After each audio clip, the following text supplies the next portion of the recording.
बाबा रे, वरील आम्ही सांगितलेल्या समाधानावर हा दोष येतो. याकरता आता आमचा जो उत्तम सिद्धांत आहे तो सांगतो. तो असा: इच्छित विषय प्राप्त झाल्यावर दुसरी इच्छा उत्पन्न होईपर्यंत वृत्ती अंतर्मुखच असते.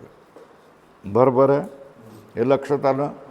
एक विषय प्राप्त झाला, तो मिळाला, दुसरी इच्छा उत्पन्न होईपर्यंत मध्यंतरामध्ये वृत्ती अंतर्मुखच असते. विषयाकार बहिर्मुख राहत नाही. अंतर्मुख असते म्हणजे विषयाकार बहिर्मुख राहत नाही. या अंतर्मुख वृत्तीत आत्मानंदाचे भान होते. आत्मानंदाचे भान कधी होईल? कुठल्या वृत्तीत होईल? आता वृत्ती किती? वृत्ती दोन. एक बहिर्मुख वृत्ती, अंतर्मुख वृत्ती. तर आत्मानंदाचे भान ह्याच्यामध्ये सहज सांगा तुम्ही, कुठल्या ह्याच्यामध्ये होईल? अंतर्मुख वृत्तीमध्ये होईल. हां, त्या अंतर्मुख वृत्तीत आत्मानंदाचे भान होते. त्या अंतर्मुख वृत्तीच्या उत्पत्तीस काय म्हणतात? इच्छा भाव हे कारण आहे. अधोरेखा करा. त्या अंतर्मुख वृत्ती उत्पन्न कशामुळे होते? तर इच्छा नसते म्हणून. कशाची इच्छा नसते म्हणून मग आतमध्ये लागते. ते बाहेर कायची इच्छा असेल तर ते कुत्रच्या शेपटाप्रमाणे बाहेरच जाणार, सारखं बाहेरच जाणार. आणि जर बाहेरची इच्छा जर नसेल तर मग आतमध्ये लागणार.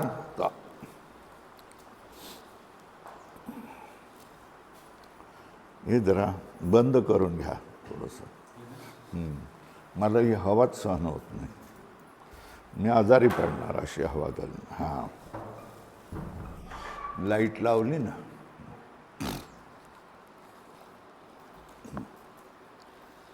अंतर्मुख वृत्तीत आत्मानंदाचे भान होते. त्या अंतर्मुख वृत्तीच्या उत्पत्तीस इच्छा भाव हे कारण आहे. तुमच्या मनामध्ये काही इच्छा नाही, याच्यामुळे अंतर्मुख वृत्ती उत्पन्न होते. बरोबर आहे? जसा एकांत स्थानात बसलेल्या उदासीन पुरुषास बहिर्मुख ज्ञानरूप वृत्ती काही नसते. एकांतामध्ये राहिला आहे, गुफेमध्ये राहिलेला आहे, जंगलामध्ये राहिलेला आहे, कोणी भेटत नाही, कोणी बोलत नाही, काही नाही आहे, कोणाशी कुटाणे नाही, कोणाशी तंटा नाही, तर तो काय आपल्या चिंतनामध्येच राहील ना. एकांत स्थानामध्ये वसलेल्या उदासीन पुरुषास बहिर्मुख ज्ञान वृत्ती काही नसते आणि त्यावेळेला इच्छादिवृत्तीचा अभाव असतो. बहिर्मुख ज्ञान वृत्ती नसते, इच्छादी नसते, अभाव असतो. अशा वेळेला अंतर्मुख वृत्तीच आत्मानंदाचे ग्रहण करते. अशा वेळेला काय होतंय? अंतर्मुख वृत्तीच आत्मानंदाचं ग्रहण करत असते. असा कुठला तरी काळ आहे का तुम्हाला माहिती आहे का की ज्या वेळेला वृत्तीच नसते? असा कुठला तरी काळ आहे माहिती आहे का तुम्हाला? ज्यावेळेला अंतःकरणाची वृत्तीच नसते असा काय काळ असेल की नाही? अशी वेळ असेल की नाही? हा,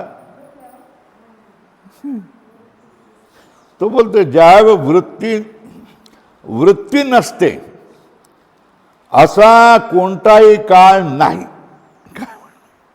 ज्यावेळेला वृत्ती नसते असा काळच नसतो.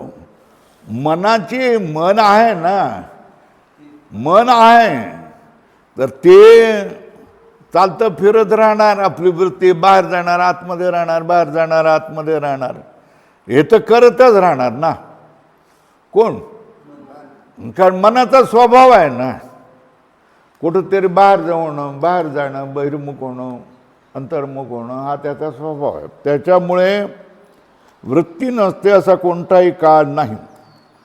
तसेच इच्छित विषयाच्या लाभाने इंद्रियादीचा अभाव होतो. ज्याची तुम्ही इच्छा केलेली आहे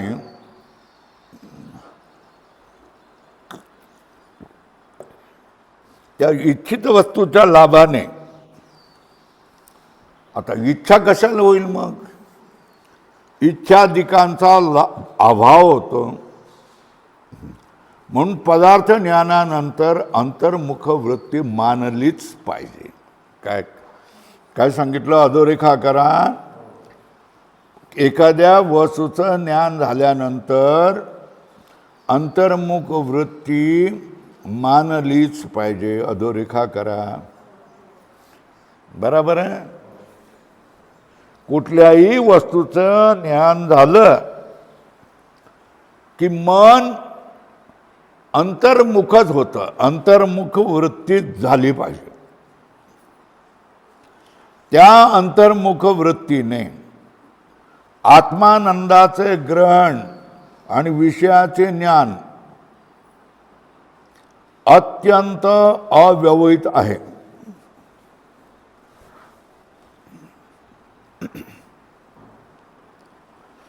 त्या अंतर्मुख वृत्तीमुळे आत्मानंदाचे ग्रहण आणि विषयाचे ज्ञान दोन गोष्टी घडत आहेत.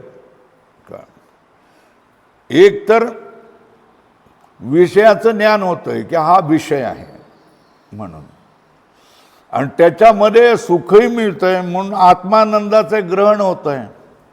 दोन गोष्टी आहेत. कुठल्या? आत्मानंदाचे ग्रहण आणि विषयाचे ठिकाणी विषयाचे ज्ञान. या दोनामध्येही काय कशाचंही व्यवधान नसतं.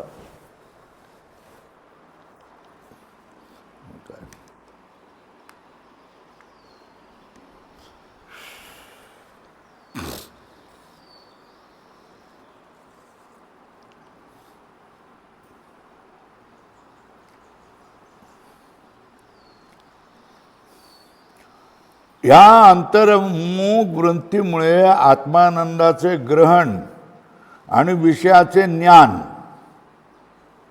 हे दोघंही एकाच वेळी आहेत. दोघांमध्ये तिसरा कोणी नाही आहे. त्याला अव्यवहित म्हणतात. तिसरा कोणी असणं याला व्यवधान म्हणतात. तिसरा कोणी नसणं याला अव्यवहित म्हणतात. या दोघांमध्ये कोणी नाही. आजकालच्या ह्याच्यामध्ये ना, संसारामध्ये लग्न झाल्यानंतर नवरा बायकोचं तिसरं कोणी नको असतं.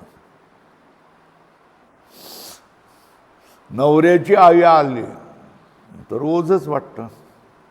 बरोबर आहे ना? सगळीकडे तीच चित्र येतात ना. काय तेव्हा म्हणून पुरुषांना अशी भ्रांती होती की विषयाच्या ठिकाणीच आनंदाचा अनुभव केला.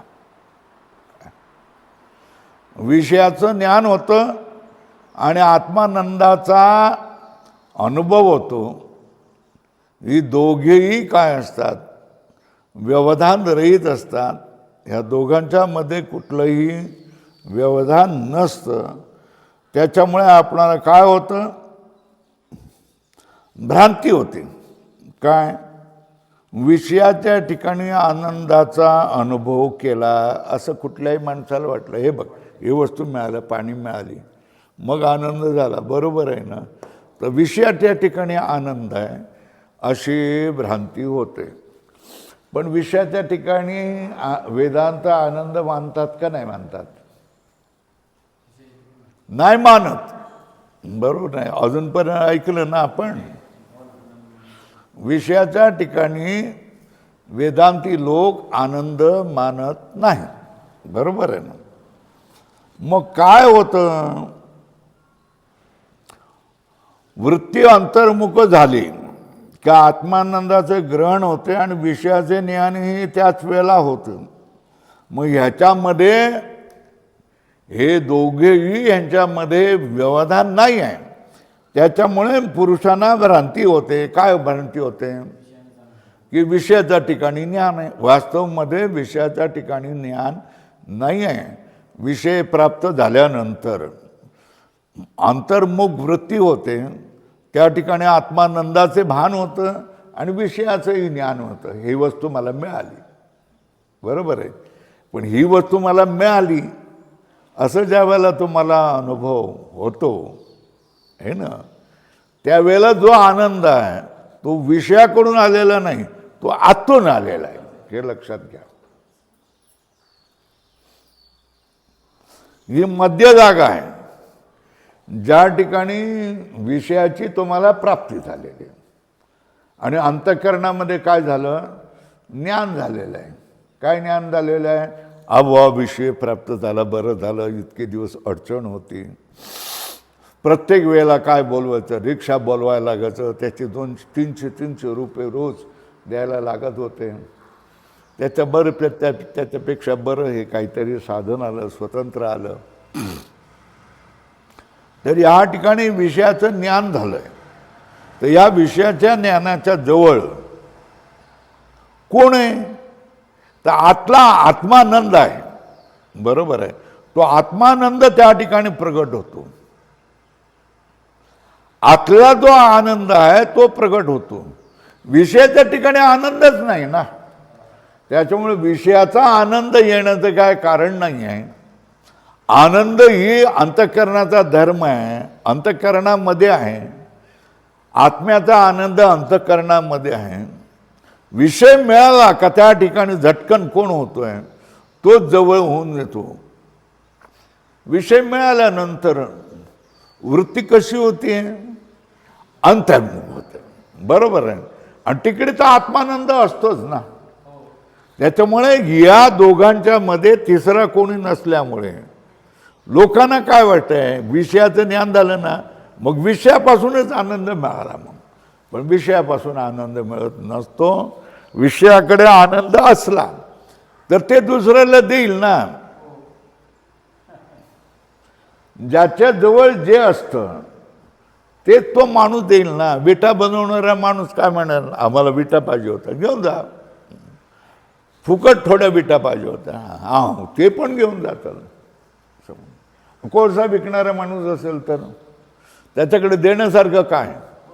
कोळसाच आहे, मग तू कोळसाच देणार ना. आणि माळ्याकडे गेलं तर तो म्हणेल पाहिजे तर भाजीपाला घे, आणि देवमाळी असेल तर काय फुलं घे, हार घे, असंच म्हणेल ना. शिव्या देणारा माणूस असेल तर त्याच्याजवळ तुम्ही गेला तर काय होणार आहे? 4 शिव्या जो ऐकू मिळणार ना, आहे का नाही? कारण त्याच्याजवळ दुसरं देण्यासारखं काही नाही आहे. काय दुसरं देण्याशिवायसारखं काहीच नाही आहे. माझ्याकडे 2 पोरं आहेत, त्यांचा चेहरा नेहमी प्रफुल्लितच असतो. मी त्यांना हसमुख लाल असं म्हणतो. ते जवळ आले की हसावसंच वाटतं, कारण त्यांच्याजवळ हास्यच आहे ना. ज्याच्याजवळ सुख आहे तो सुख देणार ना. ज्याच्याजवळ दुःखच भरलेलं आहे तर तुम्ही सुखी असले तरी तो काय देणार? दुःखच देणार की नाही? मी सांगतो की नाही, बोटभर दुःख असतं, पण ते ऐकणारा कोणी आलाय की त्या समोरच्या माणसाला बरं वाटतंय, हातभर ते दुःख करून जातो. किती नाटकं करतात, बरंच नाही, बरंच नाही. म्हणजे समोरच्या माणसाला सुद्धा काय वाटावं, काळजी वाटावी की नाही वाटावी, आहे ना. आता माझं डोळ्याचं ऑपरेशन झालं, हे लोकांपर्यंत कसं काय पोचलं सांगा. आता आपण त्याला शहाणा म्हणावा की मूर्ख म्हणावा हे माहीत नाही. पण ऑपरेशन झाल्यानंतर एक रील त्याने टाकून दिली ना, मोजकून नाही, काळा चष्मा आणि हे असलेलं. मग सगळीकडे गेलं ते, स्वामीजी तुमची तब्येत बरी आहे का? किती फोन आहे ना. तर हे आपलं दुःख आहे ना, तुम्ही जगाला काळजी लावली की नाही? लावली की नाही? हे ना. की स्वामीजीचं कसं आहे काय, ज्याला प्रेमी माणसाला आहे तसं वाटत राहतं. तर तुम्ही दुसऱ्यांना काळजी लावू नका, असं एवढंच माझं म्हणणं आहे. कारण दुसऱ्याला आनंद पाहिजे असतो, त्याला आनंद मिळालेला आहे, आनंदात राहू दे त्याला. त्याला तुम्ही तुमच्या प्रकृतीची काळजी लावू नका. त्याला काळजी करायला. आता बघा, आपल्या मराठवाड्यामध्ये हा स्वभाव आहे ना की कोणाचं दुखलं की जायचं बघायला, दवाखान्यापर्यंत धावत जायचं. कोणाच्या घरी मेलं नातेवाईकांमध्ये जायचं घरी त्या ठिकाणी भेटायला. माउंद कोणाचं असेल जायचं भेटायला. लग्न असेल, सुपारी असेल, सावडणं असेल, काय असेल तर जावंच लागतं ना, बरोबर आहे. आपण त्याचे काय, माणसाने असं राहावं की समोरच्या माणसाला आता पेरणी आहेत, बाकीच्या आहेत, सगळ्या गोष्टी आहेत, तर त्याला काही त्रास होऊ नये. पण तसं नाही, लोकांची इच्छा असे, तुमचं काय झालं तर आम्हाला कळवा ना. तुम्ही कळवलंच नाही स्वामीजी ऑपरेशन झालं, आपल्यावरच राग करतात. तुम्ही कळवलंच नाही स्वामीजी, असू देत, विषयांतर झालं.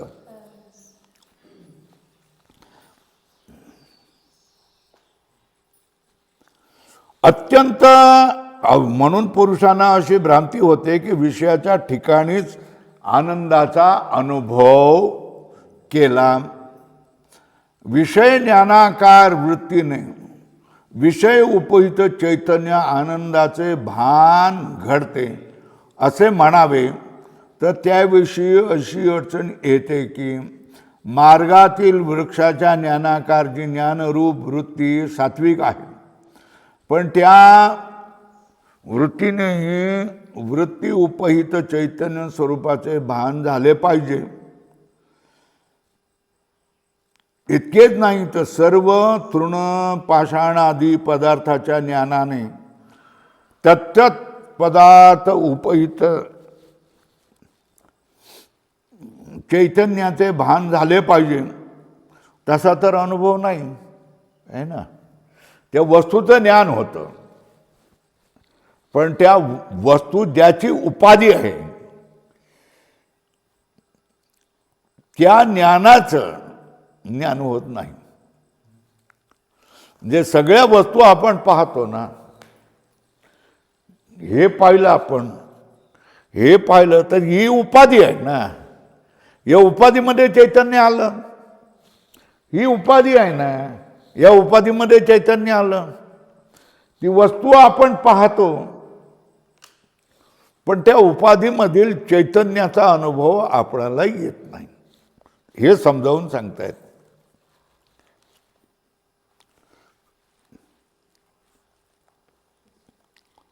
विषयाकार ज्ञानाकार वृत्तीने ज्ञानाकार वृत्ती झाली. विषयाकार विषय ज्ञानाकार वृत्तीने विषय उपहित चैतन्य आनंदाचे भान घडते असं म्हटलं. काय म्हटलं समजून घ्या. विषय ज्ञानाकार वृत्ती होते, विषयाकार वृत्ती होते, आणि घट हे आपण पाहतोय ते ही घटाकारा वृत्ती झाली. पण घट असं आपल्याला ज्ञान झालं तर जे ज्ञान झाल्यानंतर आपण घट असं म्हणतोय, तर ते ज्ञान आहे. घट हे काय ज्ञान आहे, आणि ते ज्ञानाचा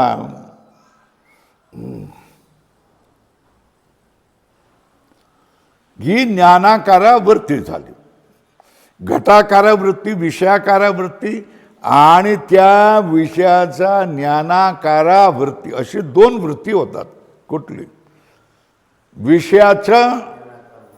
विषयाच्या आकारवाली बनलेली वृत्ती, आणि ती विषयाकार बनल्यानंतर त्या विषयाचं ज्ञान होतं की घट असं. मग ते घट ज्ञान, घट हे ज्ञान आहे, त्या आकाराची वृत्ती झाली विषयाकारा वृत्ती. विषय ज्ञानाकारा वृत्ती झाली. विषय उपहित चैतन्याचे भान घडते. काय विषय ज्ञानाकार वृत्तीने विषय उपहित, तू विषय से त्या विषय उपाधी बनून राहिलेलं जे चैतन्य म्हणजे उपहित चैतन्य आहे, त्या उपहित चैतन्याचे भान घडते असं म्हटलंय. विषयाचं ज्ञान झालं, विषयाचं ज्ञान झालं, विषयाचं ज्ञानाचाही आकार धारण केला. पहिला विषयाचा आकार धारण करणं, नंतर विषयाचा ज्ञानाचा आकार धारण करणं. विषय वेगळा आणि विषयाचं ज्ञान वेगळं. विषय तिथे आहे आणि विषयाचं ज्ञान इथे आहे. बरोबर आहे. वृत्ती कशी होते? विषयाकारा पण वृत्ती होते, विषय ज्ञानाकारा पण वृत्ती होते. बरोबर आहे. आता ही वृत्ती आहे, ही वृत्तीला उपाधी मानलं तर त्याने त्याच्यामध्ये आलेलं जे चैतन्य आहे ते विषय उपहित चैतन्य काय होणार आहे? विषय उपहित चैतन्यानंदाचे भान घडते. कुठले? विषय ज्ञानाकार वृत्तीमुळे विषय उपाधी झालेल्या चैतन्य रूप आनंदाचे भान घडते. असं म्हटलं तर त्याविषयी अशी अडचण येते की मार्गातील वृक्षाच्या ज्ञानाकारा जी ज्ञानरूप वृत्ती सात्विक आहे. बरोबर आहे. हा वृक्ष ही ज्ञानाकारा वृत्ती झाली. कुठला? हा वृक्ष आहे ही ज्ञानाकारा वृत्ती झाली. ही ज्ञानरूप वृत्ती कशी आहे? सात्विक आहे, सात्विक आहे. मग त्या वृत्तीनेही वृक्ष उपहित चैतन्य स्वरूप आनंदाचे भान झाले पाहिजे.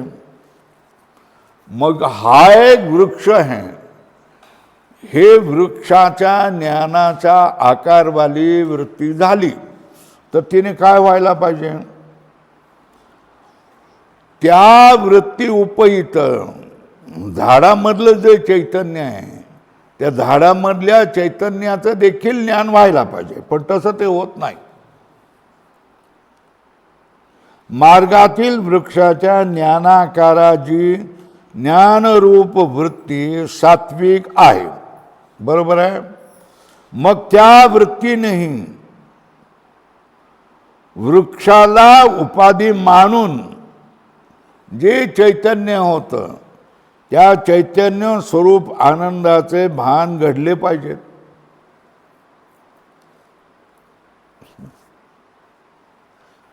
सरळ सांगतोय. आता तुमची ओळख झाली आणि तुमचं कार्य समजलं आणि तुम्ही असे आहात हे ज्ञान झालं. ही ज्ञानाकारा वृत्ती. बरोबर आहे. ही ज्ञानाकारा वृत्ती झालं. त्या ती वृत्ती उपाधी झाली. त्या वृत्तीमध्ये जे चैतन्य आहे त्या चैतन्याचं भान व्हायला पाहिजे, पण तसं ते होत नाही. तुमचं ज्ञान होतं.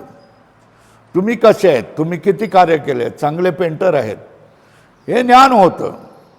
पण त्या वृत्तीमध्ये वृत्तीरूप उपाधी बनून जे चैतन्य तुमच्यामध्ये आहे त्या चैतन्याचं काय भान आपल्याला होत नाही.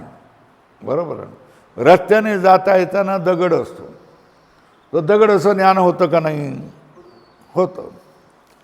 त्याच्यानंतर रस्त्याने जाताना हे वडाचं झाड आहे बघा केवढं मोठं, तर वडाच्या झाडाचं ज्ञान झालं की नाही?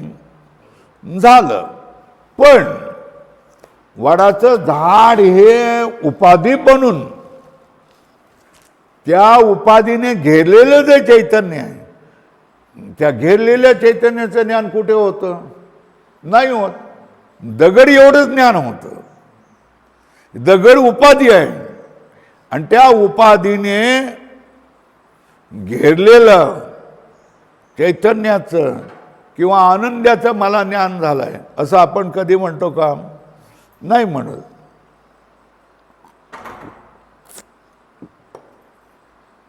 हे झाड आहे असं ज्ञान झाल्यानंतर हे झाड आहे एवढं ज्ञान होतं. पण झाड ज्या आकाराचं आहे तेवढ्या आकाराने घेरलेल्या चैतन्याचं ज्ञान होतं का? नाही होत. बरोबर. फक्त हा मोबाईल आहे, हा पंखा आहे, हा काय मार्कर आहे, हे पेन आहे, एवढंच ज्ञान होतं.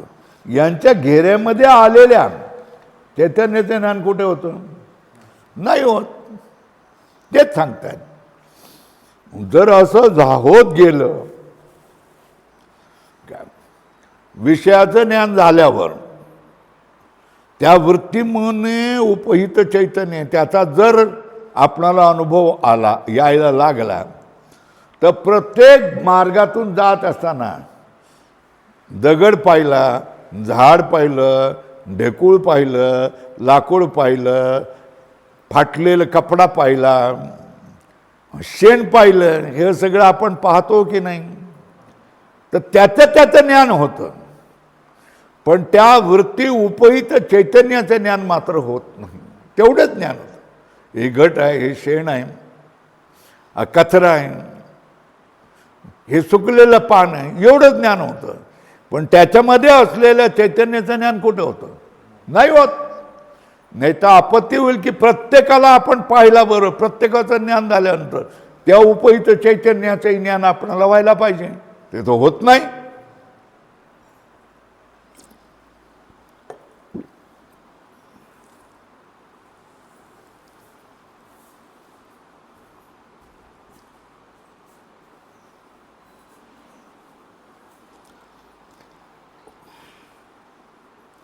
विषय ज्ञानाकार वृत्तीमध्ये विषय उपहित चैतन्याचे भान घडते असे म्हटले तर काय दोष होतो ते सांगितलं आहे. अधोरेखा करा. विषय ज्ञानाकार वृत्तीने विषय उपहित चैतन्यानंदाचे भान घडते असे म्हणावे तर त्याविषयी अशी अडचण येते की मार्गातील वृक्षाच्या ज्ञानाकार जी ज्ञानरूप वृत्ती सात्विक आहे, मग त्या वृत्तीने वृक्ष उपहित चैतन्य स्वरूप आनंदाचे भान घडले पाहिजे. वृक्ष ही उपाधी आहे. त्या उपाधीने घेरलेल्या चैतन्य स्वरूपाचे भान घडले पाहिजे. केवळ एवढेच नाही तर सर्व तृण पाषाणादी पदार्थाच्या ज्ञानाने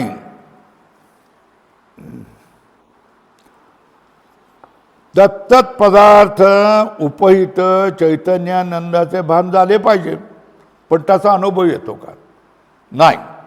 त्याचा अनुभव येत नाही. त्या वस्तूचं ज्ञान होतं, पण त्या वस्तूने घेरलेल्या चैतन्याचं ज्ञान नाही होतं. अजून तुम्हाला समजवायचं सांगतो.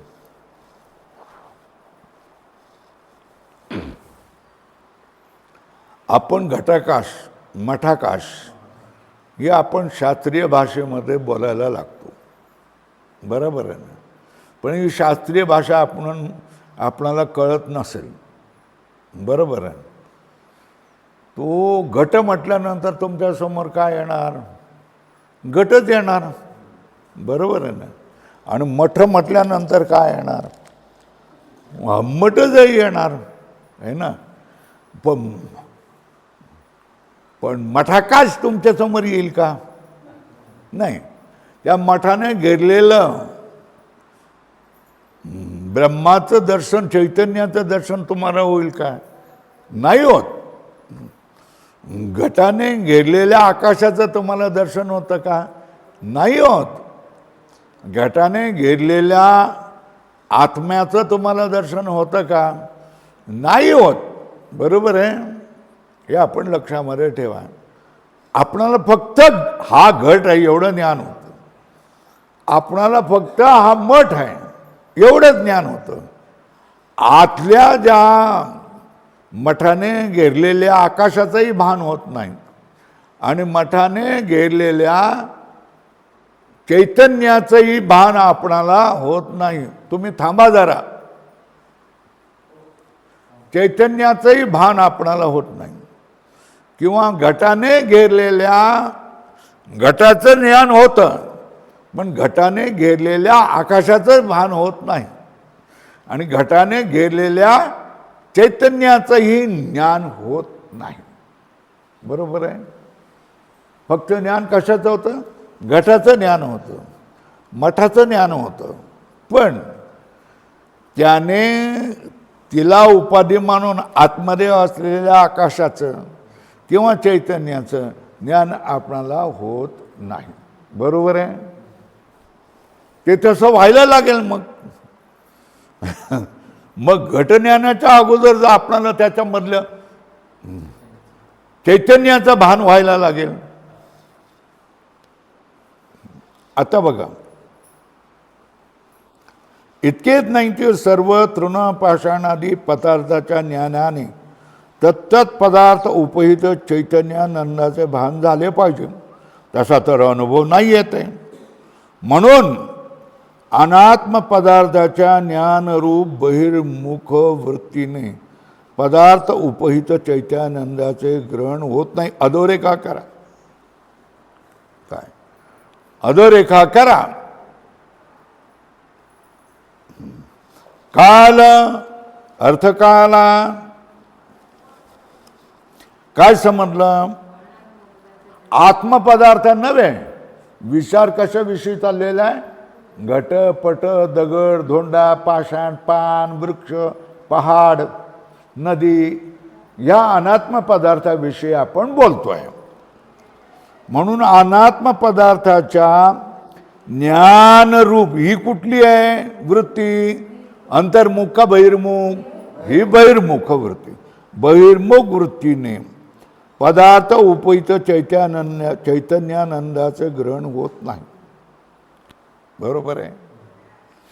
ज्यावेळेला आपणाला हे झाड आहे, ही नदी आहे, अशा प्रकारचं हा पहाड आहे, हा डोंगर आहे, हा पाषाण आहे, हे नदीतला गोटा आहे, असं ज्यावेळेला आपणाला ज्ञान होतं तर त्या आकाराने उपहित चैतन्याचं भान आपणाला होत नाही. कारण तो अनात्म पदार्थ आहे. बरोबर आहे ना. आणि वृत्ती कशी आहे? बहिर्मुख वृत्ती आहे. त्यामुळे बहिर्मुख वृत्ती तुम्हाला आत्मानंदाचं दर्शन करू शकत नाही. निर्णय झाला का तुमचा? काय निर्णय झाला? बहिर्मुख वृत्ती तुम्हाला आत्मानंदाचं दर्शन घडवू शकत नाही. कारण ती बहिर्मुखामध्ये बाह्य विषयामध्ये व्यस्त आहे, व्यग्र आहे, गुंतलेली आहे. म्हणून आत्मानंदाचं भान कसं होईल? नाही होणार. बाह्य कवचाचंच भान होणार आहे त्या ठिकाणी. तो पदार्थ आत्मा नाही आहे. आत्मा आता तर भान झालं असतं. बरोबर आहे. पण तो अनात्म पदार्थ आहे. त्याच्यामुळे बहिर्मुख वृत्तीमध्ये आत्मानंदाचं भान होत नाही.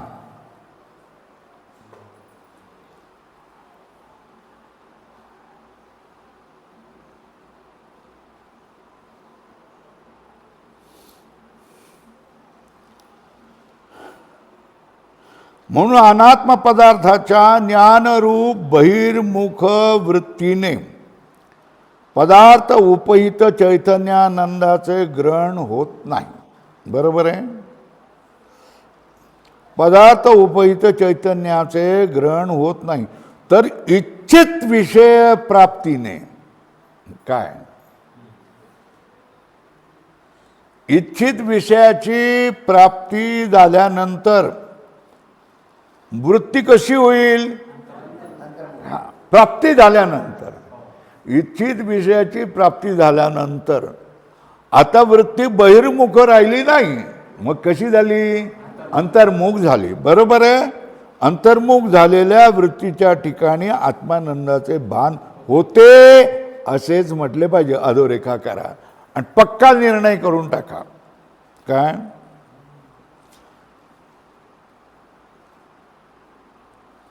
म्हणून अनात्म पदार्थाच्या ज्ञानरूप बहिर्मुख वृत्तीने पदार्थ उपहित चैतन्यानंदाचे ग्रहण होत नाही.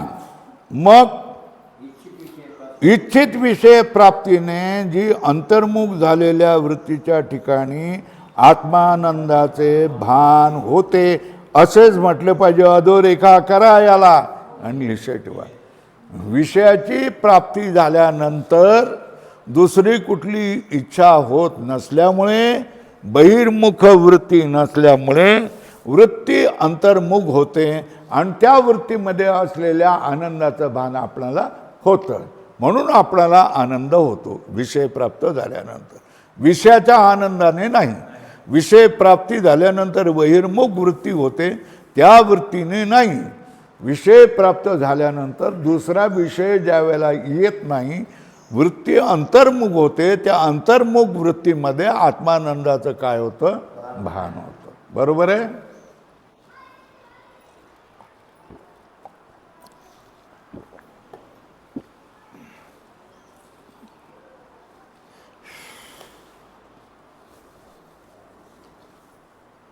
हे पंखा चालवा ना.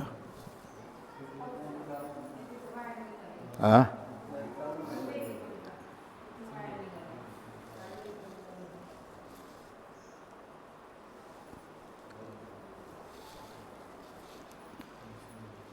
चला.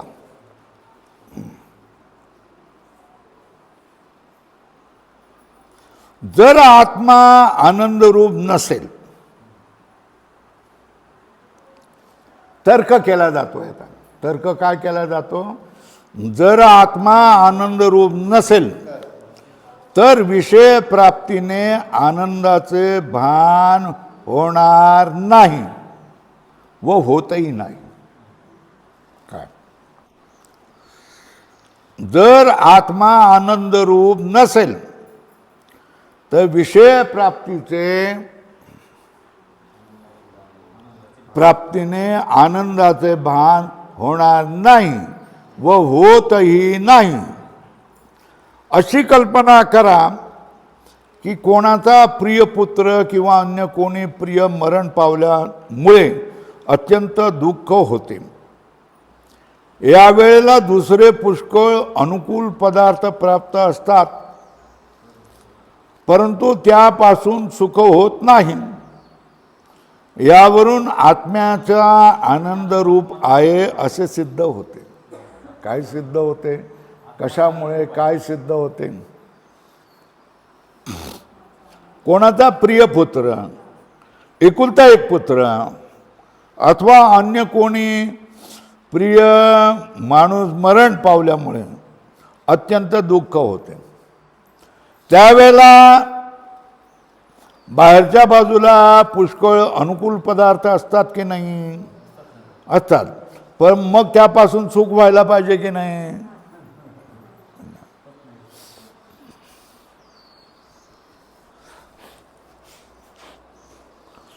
जिचा पती वारलेला आहे ना, आणि सगळेजण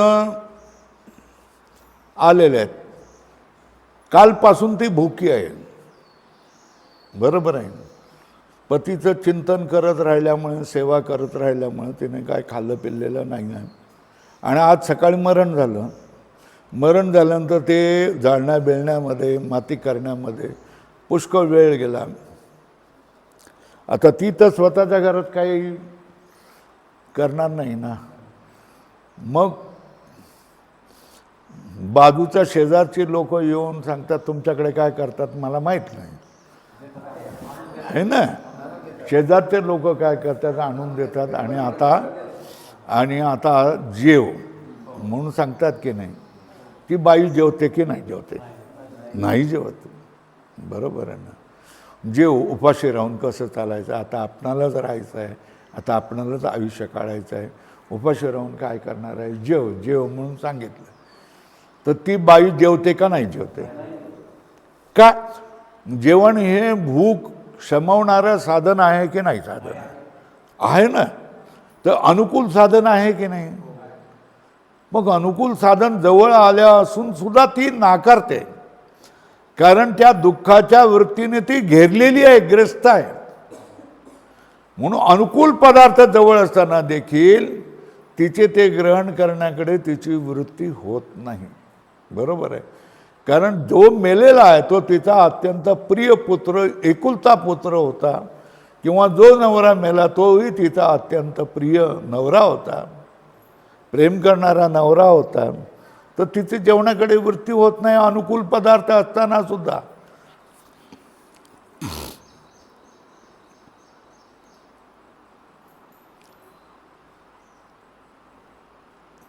कोणाचा प्रिय पुत्र किंवा कोणी प्रिय मरण पावल्यामुळे अत्यंत दुःख होते. यावेळेला दुसरे पुष्कळ अनुकूल पदार्थ प्राप्त असतात, परंतु त्यापासून सुख होत नाही. त्यापासून काय होत नाही?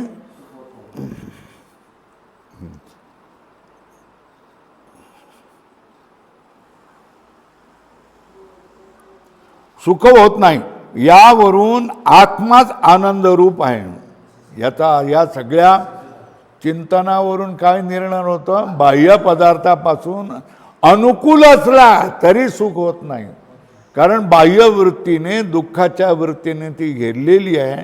त्यावेळेला बाजूला खूप पदार्थ पडलेले आहे, लाडू भरलेला आहे, श्रीखंड भरलेला आहे, सगळं भरलेलं आहे तिथे. कोणी द्यायला म्हटलं हे तरी खा, एवढं तरी खा, सुपारीभर तरी खा, तिला काही आनंद होत नाही. बरोबर नाही? याचा अर्थ काय झाला? बाहेर कितीही अनुकूल पदार्थ असले तरी वृत्ती दुःखाची झाली तर त्याच्यापासून अनुकूलतेमुळे सुख होत नाही, ते अनुकूल असले तरी. यावरून निर्णय काय होतोय? आतला आत्माच काय आहे? आनंद रूप आहे. आज निर्णय होतो, अनुकूल सिद्ध होते. आत्मसंबंधी ज्या ज्या वस्तू असतात त्यांचे ठिकाणी प्रेम होते. अत्यंत सन्निहित वस्तूच्या ठिकाणी अधिक प्रेम होते. या रीतीने आत्मसंबंधी दूर दूरच्या पदार्थापेक्षा जवळच्या वस्तूच्या ठिकाणी अधिक प्रीती असते. उदाहरण नंतर पाहूया. आता याचा अर्थ पाहूया.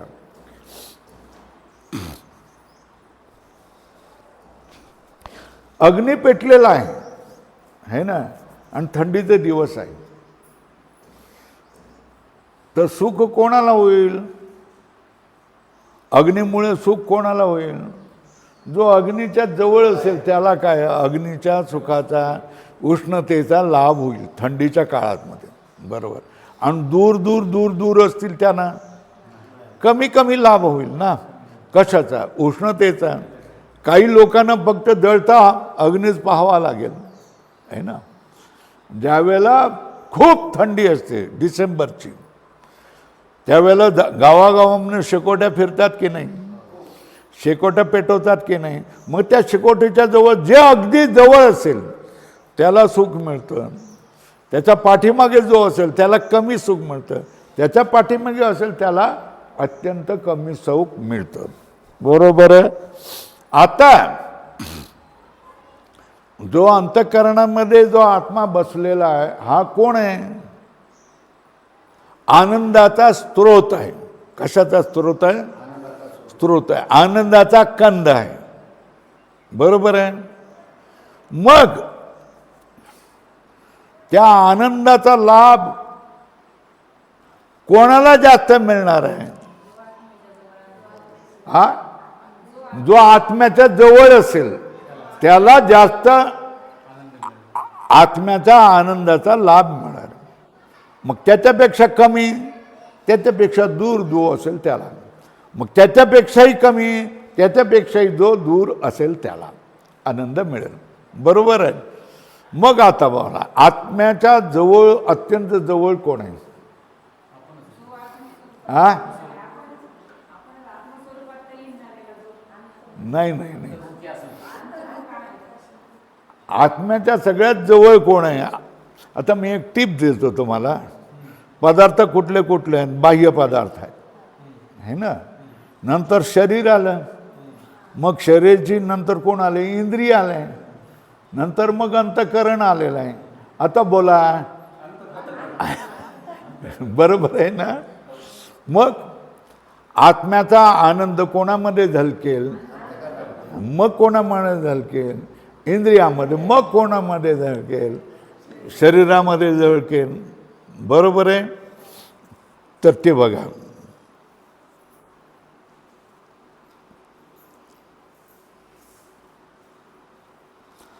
आत्मसंबंधी ज्या वस्तू असतात त्याचे ठिकाणी प्रेम होते. अत्यंत सन्निहित, सन्निहित म्हणजे अगदी जवळ, बरोबर आहे. अत्यंत सन्निहित वस्तूच्या ठिकाणी अधिक प्रेम होते. या रीतीने आत्मसंबंधी दूरदूरच्या पदार्थापेक्षा जवळजवळच्या वस्तूच्या ठिकाणी अधिक प्रीती असते. बरोबर आहे.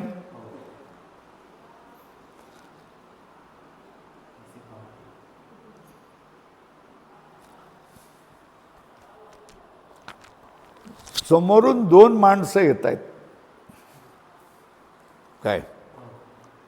एक तुमचा मुलगा आहे आणि एक त्या तुमच्या मुलाचा मित्र आहे. याच्यामध्ये तुमचं अधिक प्रेम कोणावर असेल? साधी गोष्ट आहे ना, मुलावर आहे. मग तो पुत्राचा मित्र आहे म्हणून त्याची सरबराही तुम्ही कराल की नाही कराल? का? म्हणून आपणाला जो प्रिय आहे पुत्र, त्याचा हा मित्र आहे म्हणून. बरोबर आहे. पण खरं प्रेम कोणाचं असेल तुमचं? मुलावर असेल. हे जसं व्यवहारामध्ये असतं ना, तसंच आहे. पहा की पुत्रद्वारा पुत्राच्या मित्राच्या ठिकाणी प्रीती असते. ती प्रीती पुत्रमित्रापेक्षा पुत्राच्या ठिकाणी अधिक आहे. समजलं ना? सोपं आहे ना? हा. त्यापेक्षा आपल्या स्थूल शरीराच्या ठिकाणी, त्या स्थूल शरीरापेक्षा सूक्ष्म शरीराच्या ठिकाणी अधिक प्रीती आहे, है ना.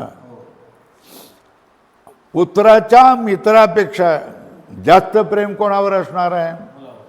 मुलावर असणार. आणि मुलगा आणि आपण ह्याच्यामध्ये जर काही हे आलं तर प्रेम आपण कोणावर करणार?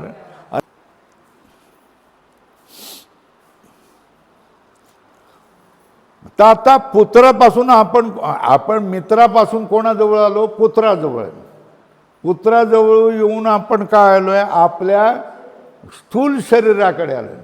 स्थूल शरीराकडून कुठे येणार आपण? सूक्ष्म शरीराकडे येणार आहे. बरोबर आहे. सूक्ष्म शरीरापासून आपण कुठे येणार आहे? कारण शरीराकडे. झोपेचं सुख असतं का नसतं? कुठलं सुख असतं ते? कोणाचं सुख आहे? लक्षात आलं ना? बस एवढंच लक्षात येणं महत्वाचं आहे. बरोबर आहे. ती प्रीती पुत्रमित्रापेक्षा पुत्राच्या ठिकाणी अधिक आहे. त्यापेक्षा आपल्या स्थूल शरीराच्या ठिकाणी अधिक आहे. त्या स्थूल शरीरापेक्षा सूक्ष्म शरीराच्या ठिकाणी अधिक प्रीती आहे. पुत्रमित्रादी दूरच्या पदार्थापेक्षा सूक्ष्म शरीर अत्यंत जवळ आहे. कारण त्यात आत्म्याचा आभास आहे. त्या ठिकाणी कोण आहे? सूक्ष्म शरीर म्हणजे मन ना. त्या मनामध्ये आत्म्याचा आभास पडलाय की नाही? प्रतिबिंब पडलाय की नाही? पडलाय ना. आत्म्याचा आभास आहे, अन्य ठिकाणी नाही. म्हणून आभासद्वारा आत्म्याचा सूक्ष्म शरीराशी संबंध आहे. बरोबर आहे. आता बघा, सूक्ष्म शरीर म्हणजे काय? दश इंद्रिय, मन, बुद्धी, हे तर सूक्ष्म शरीर आहे ना. ह्या सूक्ष्म शरीरामध्ये प्रतिबिंब पडलेलं आहे. कोणाचं? आत्म्याचं. तर यालाच आपण काय म्हणणार आहे? साभास अंतःकरण म्हणतात. काय म्हणतात? बरोबर आहे ना? आता या ठिकाणी आत्म्याचा त्या अंतःकरणाशी संबंध आहे की नाही? नाही, संबंध नाही. पण संबंध लावायचाच असेल तर मध्ये कोणाला घालावं लागतं? आभासाला घालावं लागतं. कोणाला घालावं? अंतःकरणामध्ये जे याचा जो आभास आहे त्या आभासाला धरावा लागतं. त्या आभासाला धरलं तर या आत्म्याचा त्या अंतःकरणाशी संबंध येतो. कोणाच्या द्वारे? आभासाच्या द्वारे. बरोबर आहे. अंतःकरणाचा आत्म्याशी, खऱ्या आत्म्याशी अंतःकरणाचा आभासद्वारा संबंध येतो. बरोबर आहे ना?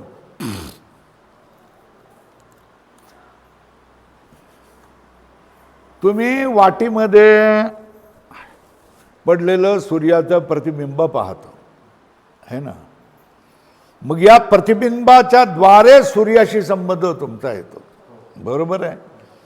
आतमध्ये जे प्रतिबिंब पडलेलं हे कोण आहे? सूर्य आहे. कुठे आहे तो सूर्य? तो बघा.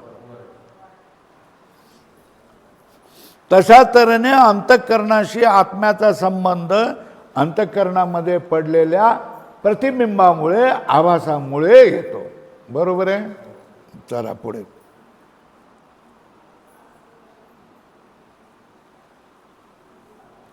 आता बघा,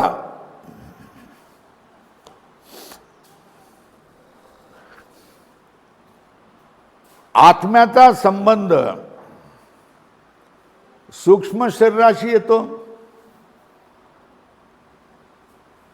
कोणाच्या द्वारा? आभासाच्या द्वारा. कोणाचा? आत्मा तळपतो आहे. बरोबर आहे. त्याचं प्रतिबिंब कशामध्ये पडलेलं आहे? सूक्ष्म शरीरामध्ये. सूक्ष्म शरीर कसं आहे? सात्विक आहे. त्याच्यामुळे सात्विक अहंकारामुळे हे सूक्ष्म शरीर असतं. या सूक्ष्म शरीरामध्ये आत्म्याचा प्रतिबिंब असतं. बरोबर आहे. म्हणून त्या सूक्ष्म शरीरामध्ये जो चैतन्य दिसतं ते चैतन्याच्या आभासामुळे असतं. बरोबर आहे. आता या सूक्ष्म शरीराचा संबंध कोणाशी आहे? सूक्ष्म शरीराचा संबंध कोणाशी आहे? अरे स्थूल शरीराशी. बरोबर आहे. स्थूल शरीराशी, अन्नमय कोशाशी, स्थूल शरीराशी आहे. तर मग त्याचा काही अंश स्थूल शरीरामध्ये सुद्धा दिसतंय की नाही? आपण हालचाल करतो, इकडे जातो, फिरतो, सगळं करतो की नाही? तर मग त्या हालचाल दिसते. हा संबंध तुटला की आपण निचेष्ट जमिनीवर पडतो. लोक आपणाला जमिनीवर टाकतात आणि चारी बाजूला घेरून रडत बसतात. हे समजलं इथपर्यंत? चला.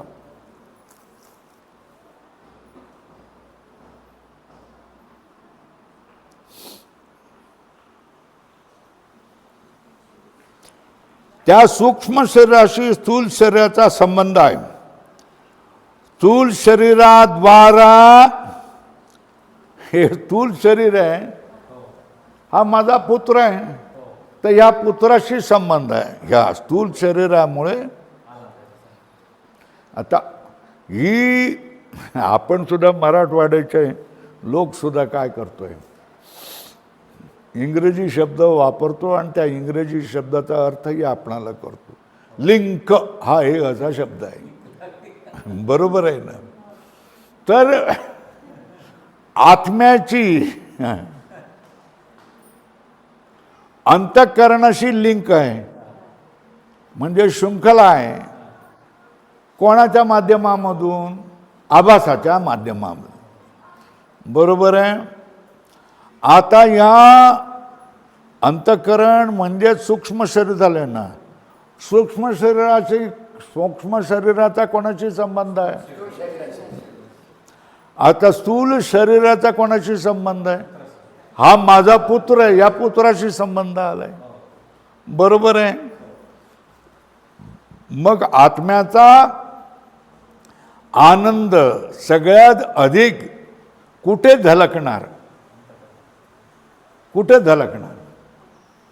सूक्ष्म शरीरामध्ये. आज आनंद कुठे झलकेल? स्थूल शरीरामध्ये. आज आनंद कुठे झलकेल? पुत्रामध्ये झलकेल. पुत्र या स्थूल शरीराशी संबंधित आहे म्हणून. बरोबर आहे?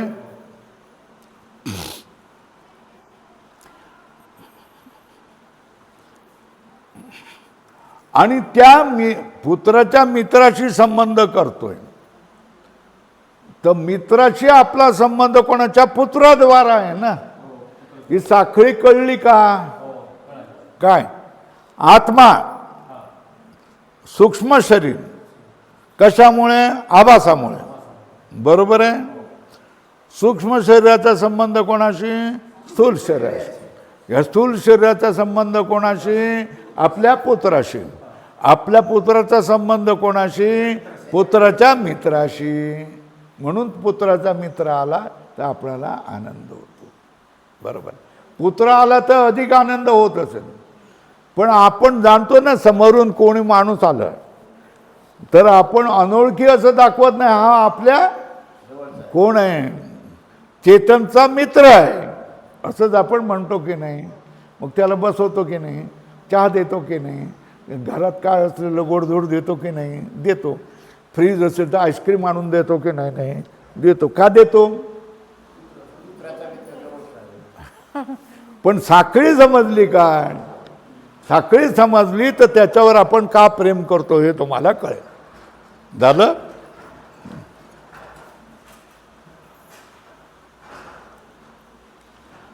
आता निर्णय घ्या. या रीतीने आत्म्यासंबंधी पदार्थाचे ठिकाणी प्रेम असते. काय? अशा ठिकाणी आत्मसंबंधी पदार्थाचे ठिकाणी प्रेम. आत्माशी जो जो संबंध असेल त्या त्या ठिकाणी आपलं प्रेम असतं. आत्म्याशी संबंधित कोण आहे? अंतःकरण, सूक्ष्म शरीर. त्याच्याशी संबंध कोण आहे? स्थूल शरीर. त्याच्याशी संबंधित कोण आहे? पुत्र. पुत्राशी संबंधित कोण आहे? मित्र. हे सगळ्याचा कोणाचा संबंध येतो? यांच्याद्वारा आत्म्याशी संबंध येतो. अशा रीतीने आत्मसंबंधी जे असेल त्या ठिकाणी प्रेम असते. आता बघा, देवाच्या जवळ देवाची मूर्ती आहे तर तिला आपण धुतो की नाही? धुतो. मग देवाच्या जवळ निरांजन आहे, ती घासून पुसून काढतो की नाही? तामन असेल किंवा आचमनी असेल तर तिला चिंच लावून घासून पुसून चकचकीत करतो की नाही? करतोय. देवाच्या पायावर पडलेलं फुल आहे ते आपण कचऱ्यात टाकून देतो का? नाही. वेगळं जपून ठेवतो. कुठेतरी आपण गंगेबिंगेमध्ये टाकून देऊ म्हणून. बरोबर. हे का? ते देवाशी संबंधित आहे. लक्षात ठेवा. त्या सगळ्यांची स्पेशल नामं आहेत. काय? चमचा नाही आचमनी, प्लेट नाही ताम्हन, ठीक आहे ना? दिवा नाही निरंजन, ठीक आहे ना? बत्ती नाही अगरबत्ती, घे ना? आणि फुलं नाही, सुकलेली फुलं नाहीत निर्माल्य. हे वेगळं नाव का ठेवतो आपण? तुम्हाला त्रास होणार ती हवा घेतल्याने. बरं का? झालं?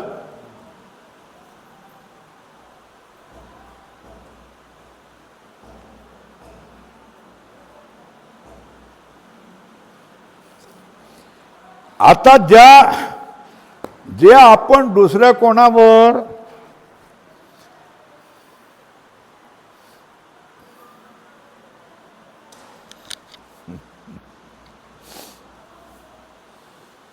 नाटाच्या अभंगामध्ये एक अभंग आहे.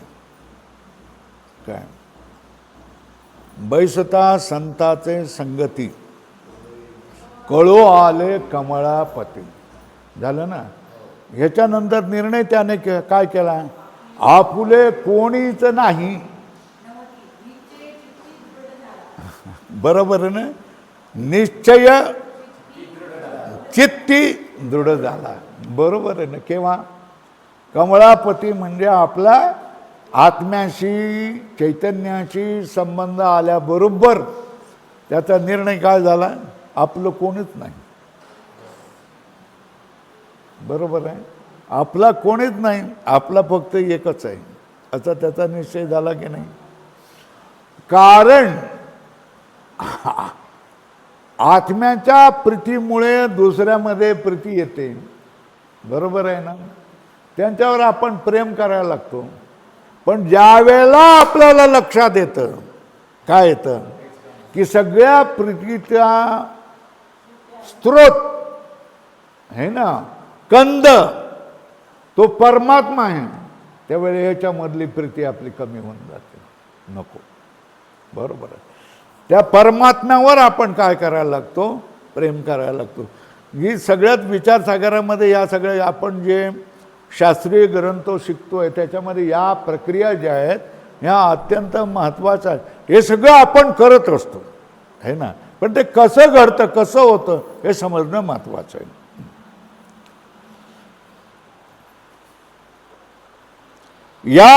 यावरून निर्णय होतो का ज्या आत्मसंबंधाने पदार्थाच्या ठिकाणी प्रीती होते. कशामुळे प्रीती होते?